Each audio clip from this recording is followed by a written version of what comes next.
অম্বুবাচীৰ সময়ত বিল্বেশ্বৰ দেৱালয় ব্যতিক্ৰমী ধৰণেৰে পূজা অৰ্চনা বিল্বেশ্বৰ দেৱালয়ত নলবাৰীৰ ইতিহাস প্ৰসিদ্ধ বিল্বেশ্বৰ দেৱালয় দেৱাদিদেৱ মহাদেৱৰ মন্দিৰ বিল্বেশ্বৰ অম্বুবাচীৰ কালচোৱাত বিল্বেশ্বৰ দেৱালয়ত কাম-কাজ কেনেদৰে চলে অম্বুবাচীটো অব্যাহত থাকে মহাদেৱৰ পূজা প্ৰবৃত্তিৰ পৰা নিবৃত্তিলৈকে মন্দিৰৰ ভিতৰত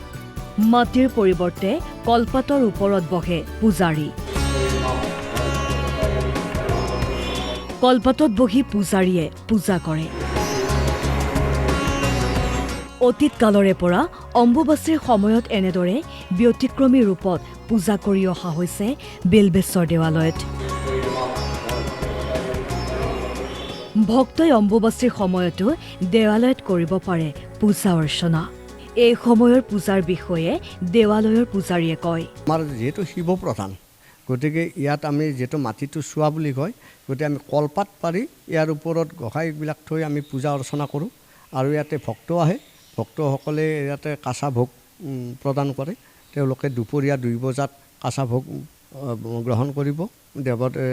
আমি দেৱগিলাখনক আমি দিব লাগিব কাঁচা ভোগটো গতিকে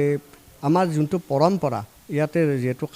ৰন্ধা ভোগটো নহয় এতিয়া কাঁচা ভোগটো হ'ব আৰু ভক্তবোৰ আহে ইয়াতে চাকি জ্বলাই আমাৰ অক্ষয়বন্তী আছে অক্ষয়বন্তীত তেল ঢালি দিয়ে আৰু ধূপটো জ্বলাই তেওঁলোকে সেৱা অৰ্চনা কৰে দূৰ দূৰণিৰ ভক্ত এটা কথাই ক'ম যে অসমৰ ৰাইজে জানক যে বিল্বেশ্বৰ দেৱালয় কেতিয়াও বন্ধ নহয় বিল্বেশ্বৰ দেৱালয় সদায় খোলা আমাৰ আমতিটো এই বিল্বেশ্বৰ দেৱালয় খোলা থাকিব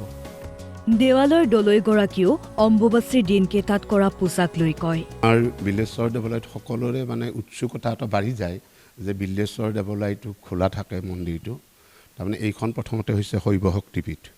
অম্বুবাচীৰ প্ৰবৃত্তিৰ দিনাৰ পৰা নিবৃত্তিলৈকে আমি ইয়াতে ব্যতিক্ৰমী ৰূপত ইয়াত পূজা অৰ্চনা কৰা হয় ইয়াত আমি মাটিত বসুমতীৰ কাৰণে আমি কলপাত পাৰি লওঁ কলপাতৰ ওপৰত বহি আমি বাবা ভোলানাথৰ পূজা অৰ্চনা কৰোঁ পূজা অৰ্চনা কৰি এইটো যিটো নিয়ম অনুসৰি শৈৱ শক্তিৰ কাৰণে আমি বাবাকতো আৰু হেৰি কৰি থ'ব নোৱাৰোঁ লঘনে ৰাখিব নোৱাৰোঁ গতিকে বাবাৰ কাৰণে ভোগটো কিন্তু আমি এটা কাম কৰোঁ যে ইয়াত যিটো পকা ভাতৰ ভোগ হয় সেই ভাতৰ ভোগটো এই 3 দিন বা হেৰিলৈ অম্বুবাচী শেষ নোহোৱালৈকে আমি নিদিওঁ তাৰ বিনিময়ত আমি কেঁচা ভোগ মানে গাখীৰ কল এনেকুৱাকৈ তেওঁক কেঁচা ভোগেৰে মানে ভোগ দিয়া হয়